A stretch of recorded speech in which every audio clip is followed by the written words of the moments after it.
Take a slow, gentle breath. In this space of stillness, stories become more than just words, they become mirrors. If you resonate with tales that awaken insight and stir the soul, you're in the right place. Subscribe to Journey Deeper.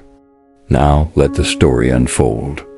Jenna always believed in love at first sight, not because it ever happened to her, but because it happened so often in the movies she grew up watching.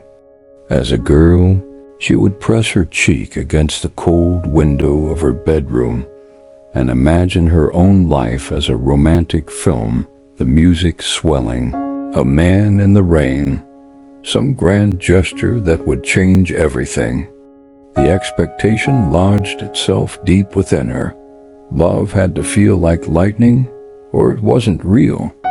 So when she met Eric at a bookstore and they both reached for the same copy of The Alchemist, she felt the click. A moment written by the stars, surely. He had a crooked smile, knew obscure facts about jazz, and told her she was intoxicating before their second date. Jenna didn't walk into the relationship, she dove. The chemistry was undeniable, the sex was wild, and the drama felt meaningful, like a sign that something deep was at play. That was love, wasn't it? Her best friend Laura had raised a cautious eyebrow. You sure this isn't just the rush?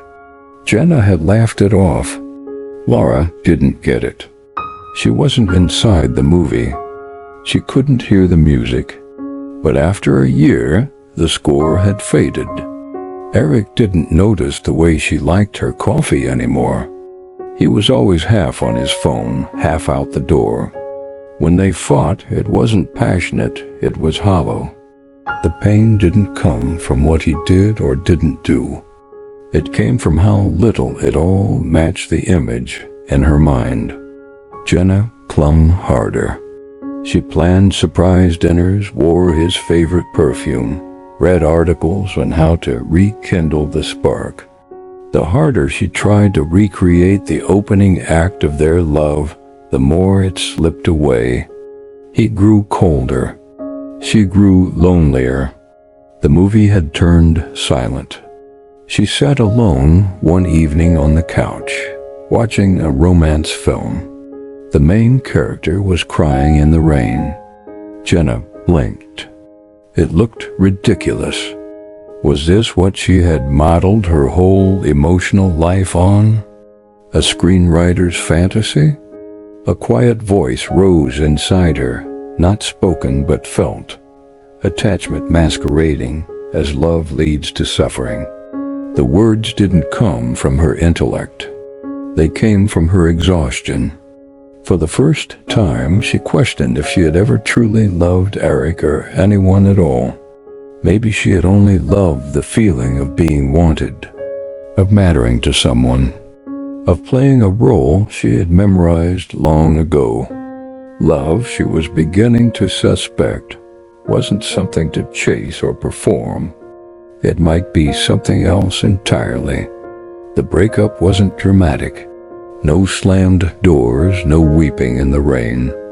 Just a quiet late-night conversation where Eric said he didn't feel the same anymore, and Jenna nodded as if she already knew. He'd packed a bag, kissed her forehead like a friend, and left. She didn't cry that night. Instead, she sat in the stillness of her apartment, surrounded by the echo of his absence. The silence wasn't empty. It was sharp. Every corner of the room reminded her of the roles they used to play.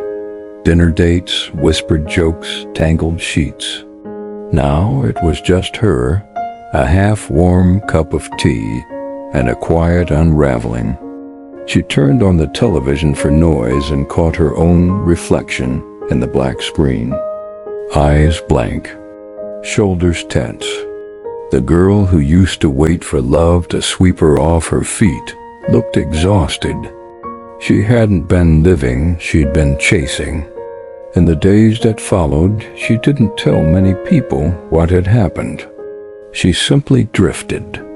She walked the city alone, noticing things she hadn't seen in years, the shape of trees in winter, the quiet rhythm of strangers passing. It was like waking up inside a life she didn't know she had. One afternoon, as she rearranged books on her shelf, she found an old photo of her mother. Young, beautiful, distant.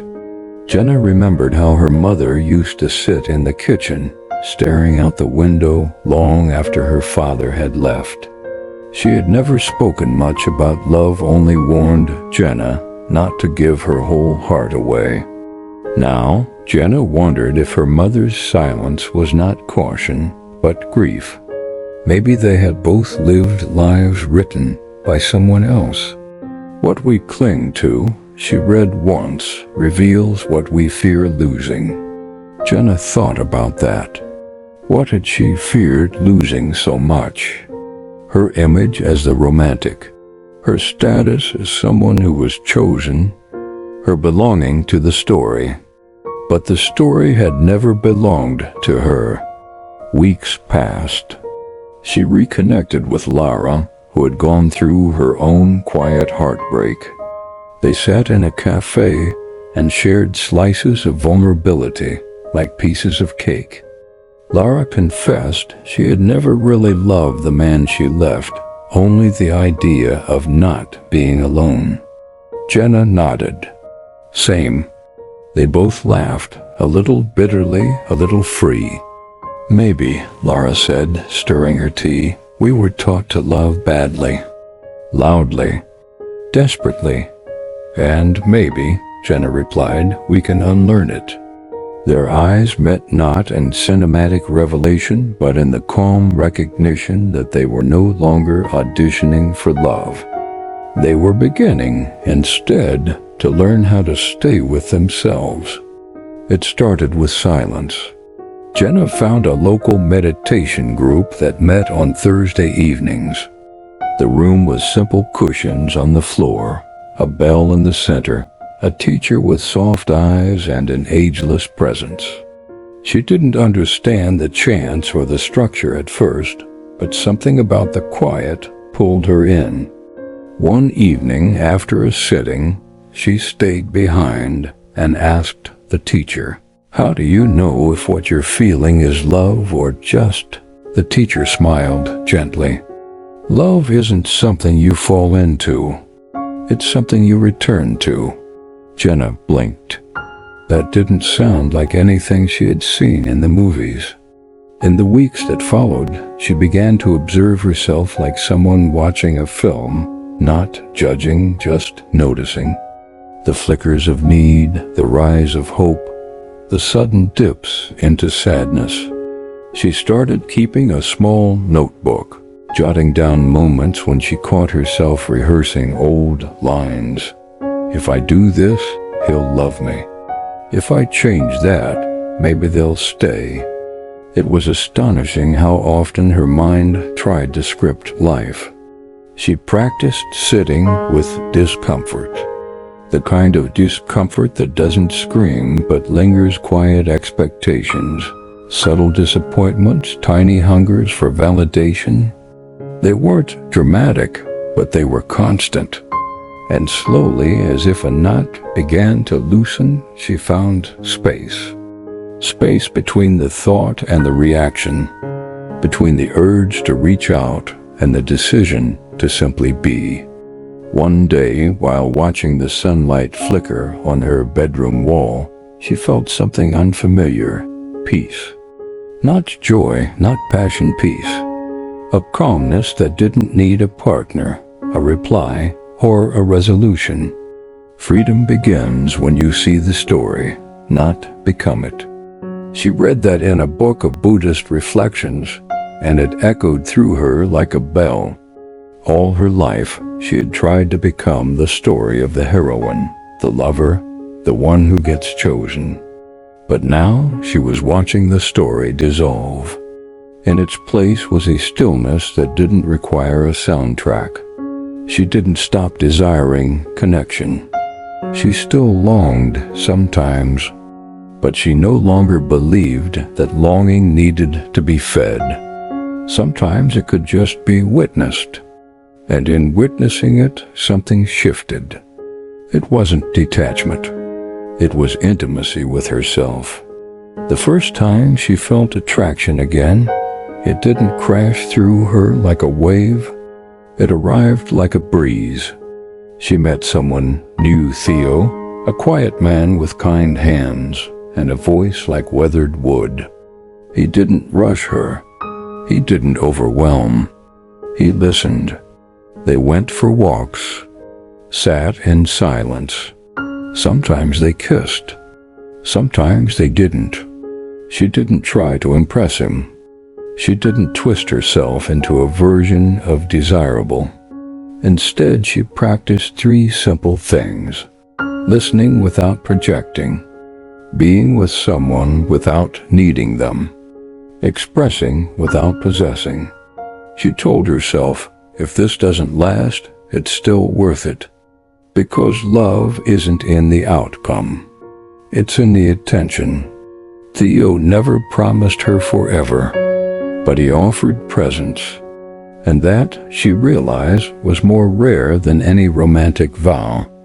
The truest love does not seek to bind, but to free. She had read it once, dismissed it as too abstract. Now it lived in her body. She no longer waited for someone to complete her. She had stopped writing the next scene in advance. She had at last returned to the moment. Rain was falling gently the day Jenna decided to take a walk with no destination. No umbrella. No headphones.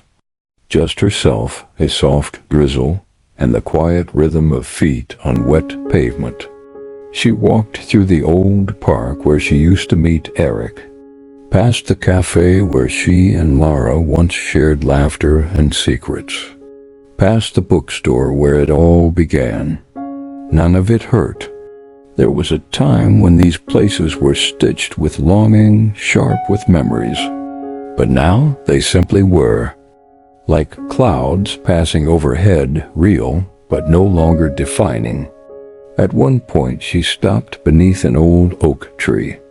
The leaves trembled in the breeze, their edges catching droplets of light. She watched them for what felt like hours. No thoughts. No need to record it or share it or make it mean anything. Just presence. This was what she had missed all along. Not the drama, not the declarations, not the grand gestures. But this, the ability to be fully without reaching. She remembered something the teacher had said weeks earlier. In silence, love is already whole. Jenna didn't know if she was in love again. Maybe not with a person, but with being alive. With herself, with the world in its imperfect, unscripted beauty. She no longer felt broken. Not because everything had healed, but because she had stopped resisting the cracks. There was light in them now.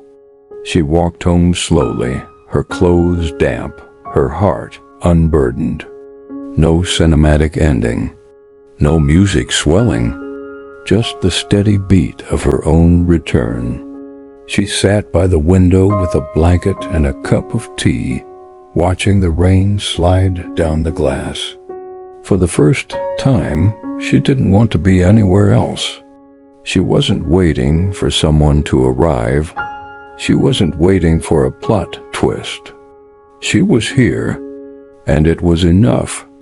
If this story stirred something quiet yet deep inside you, pass it on. It may be the light someone else is waiting for. Subscribe for more stories where the sacred meets the everyday. And remember, sometimes it is in our breaking that the light finally enters.